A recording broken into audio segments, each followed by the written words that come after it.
खुदाई बुजुर्ग बरतर ने पाकिस्तान को शाहकार दरियाओं से नवाज रखा है।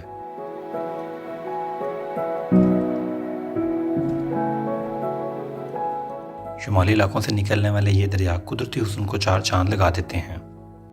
वादी गुमराट का दरिया पंचकोरा हो या वादी सवात का दरिया सवात, वादी कागान का दरिया कुनहार हो या वादी कश्मीर का दरिया नीलम, हर एक खूबसूरती में अपनी मिसाल आप है।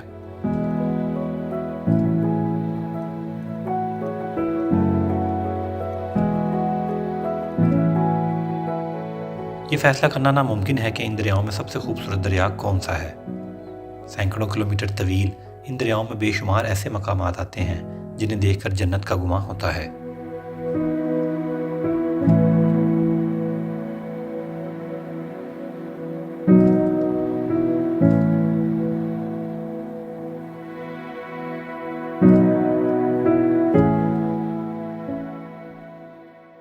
जब हम ट्रिप पे जाते हैं सवात के तो दरिया कलाम हमारी मेजर अट्रैक्शन होती है, और जब हम जाते हैं नारान के ट्रिप पे तो दरिया कुम्हार इसकी मेजर अट्रैक्शन होती है।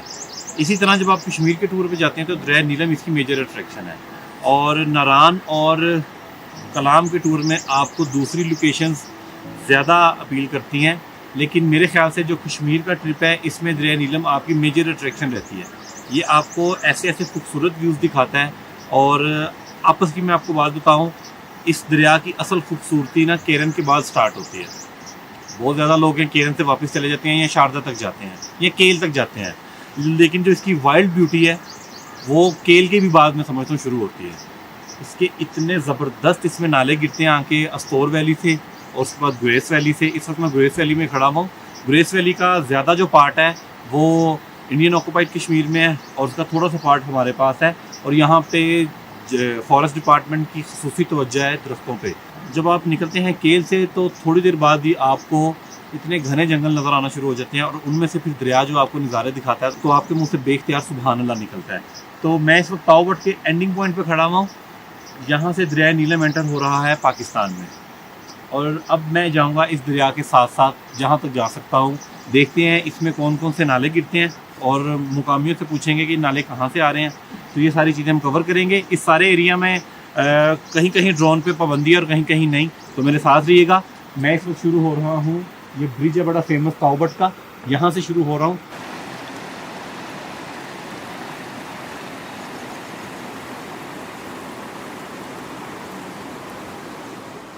दरिया नीलम ताओबट पर पहाड़ों से बल खाता हुआ आज़ाद कश्मीर में दाखिल होता है। ये नज़ारा पहली ही मर्तबा देखने वाले को वर्ताए हैरत में मुब्तला कर देता है।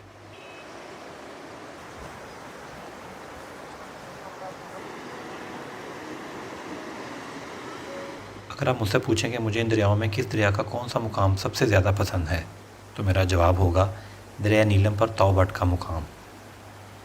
ये वो मुकाम है जहाँ दरिया नीलम मकबूजा कश्मीर से आज़ाद कश्मीर में दाखिल होता है। निज़ाम को ख़ास बनाने के लिए इस मुकाम तक आप बरास्ता मुज़फ़्फ़राबाद पहुँचते हैं। मुज़फ़्फ़राबाद से दरिया नीलम आपका हमसफ़र बन जाता है और आप आठ मुकाम केरन, शारदा, केल वगैरह से होते हुए ताओबट पहुँचते हैं।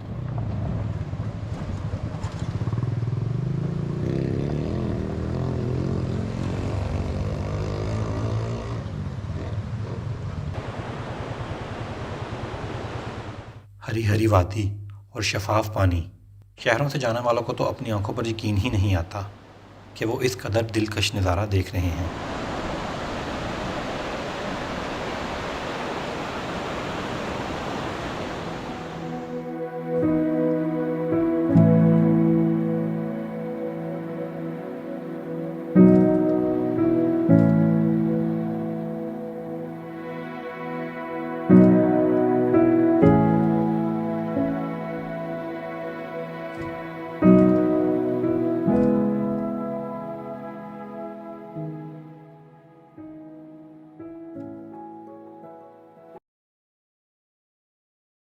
ताओबट से मुज़फ़्फ़राबाद की तरफ जाने से पहले इस दरिया में गिरने वाले नाले का थोड़ा सफ़र करते हैं जिसका नाम गगई है। ये अस्तोर के मैदानों से आता है।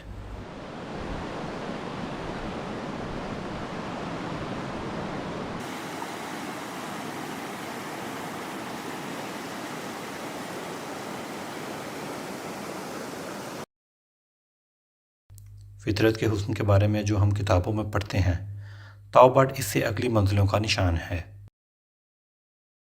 शायद खुदा ने जन्नत का एक टुकड़ा अहले ज़मीन को अता कर दिया है ताकि वो इसकी तख्लीक को देखकर दम बखुद रह जाएं। ये वो मुकाम है जहाँ हकीकत भी ख्वाब लगता है।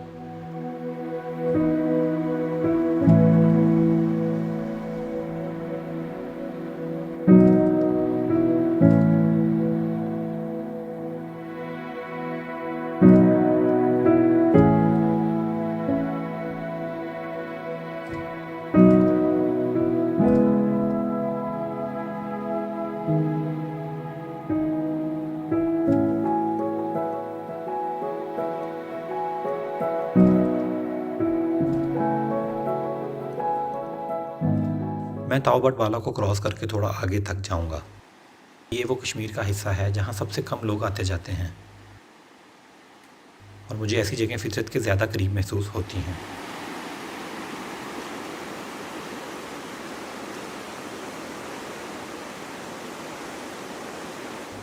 इस पूरे माहौल में दरिया का पानी ही नगमे सुना रहा है और दरख्तों पर छाया सब्ज़ा आंखों को तरावत बख्श रहा है। कहीं कहीं से परिंदों की मुख्तलिफ आवाज़ें सुनने को मिलती हैं तो सारा मंजर ही सहर अंगेज़ हो जाता है। सुबहान अल्लाह।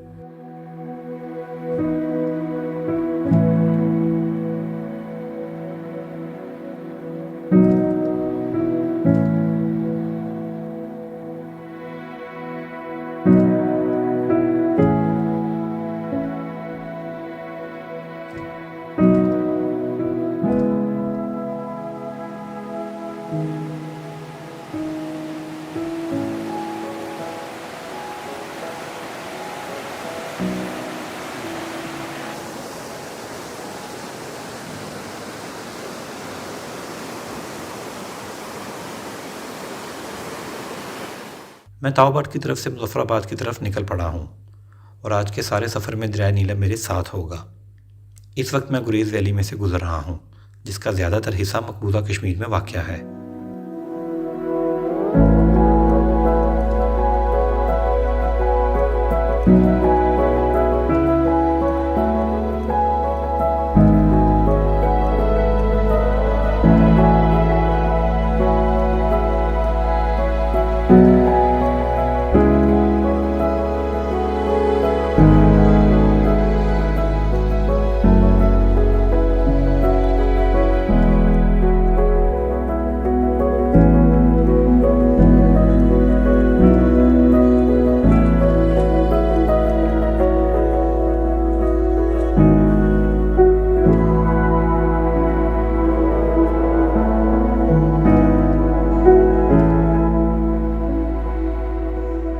केल से थोड़ा पहले एक आबशार भी दरिया में गिरती है जिसे जामगर आबशार कहा जाता है।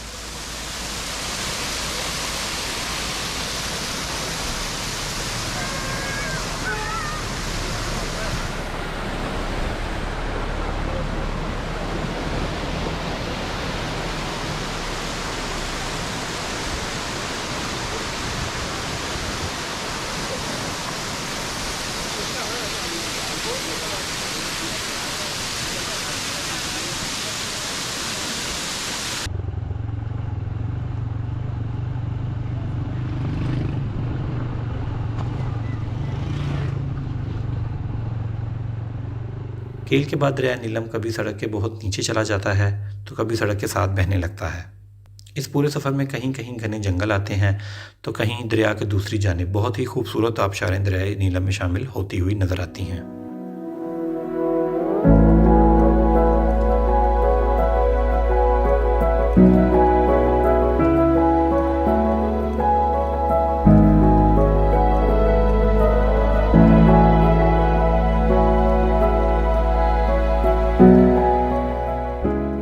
शारदा के बाद सड़क पर आबादी ज़्यादा होने लगती है। शारदा से पहले और शारदा के बाद इसमें कई बड़े नाले भी शामिल होते हैं जिनमें गुजरनाड़ और सुरगन नाले शामिल हैं।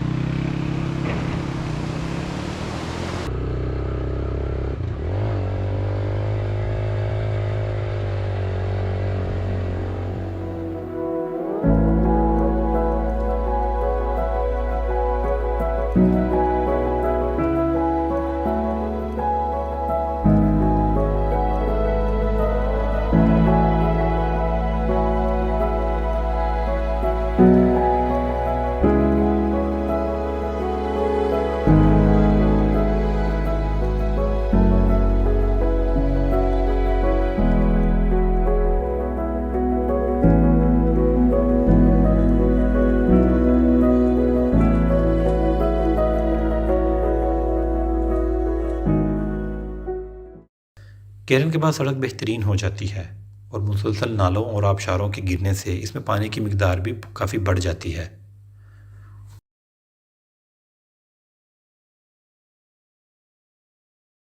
अल्हम्दुलिल्लाह दरिया नीलम का हमने सफ़र आज पूरा कर लिया है और हम पहुंच गए हैं धनी वाटरफॉल के करीब।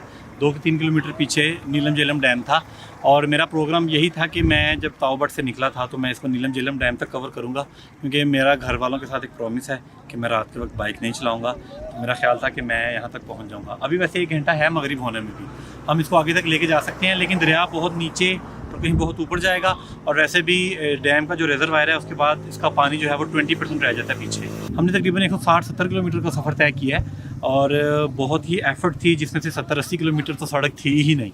वैसे आप मुझे बताइएगा आपका कौन सा दरिया फेवरेट है। नॉर्मली दरिया हुंजा, दरिया सिंध और दरिया नीलम, दरिया कला, दरिया सवात और दरिया कुनहार, ये वो दरिया हैं जब आप टूरिज़म पे निकलते हैं, ट्रिप पे निकलते हैं तो ये दरिया अक्सर आपके साथ होते हैं। दरिया हुंजा और दरिया स्कर्दू तो उस तरह से ग्रीन नहीं होते, वहाँ पे ज़रा उसका लैंडस्केप डिफरेंट है।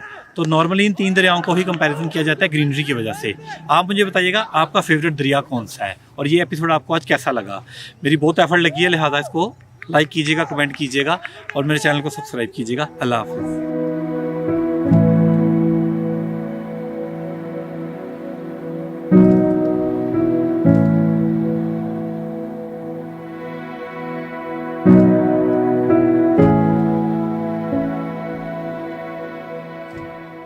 ग्रिपन ट्रिप में जल्द ही आपको पेश करने जा रहा हूँ कश्मीर का नहायत खूबसूरत फैमिली पिकनिक स्पॉट। और अगर आप ताओबट बाला में की गई ख़ास मेहमानों की दावत देखना चाहते हैं तो यहाँ क्लिक करें। और अगर देखना चाहते हैं कील से ताओबट का ख़तरनाक लेकिन नहायत खूबसूरत सफ़र तो यहाँ क्लिक करें। ग्रिपन ट्रिप में मेरे साथ रहें और मेरे चैनल को सब्सक्राइब करें।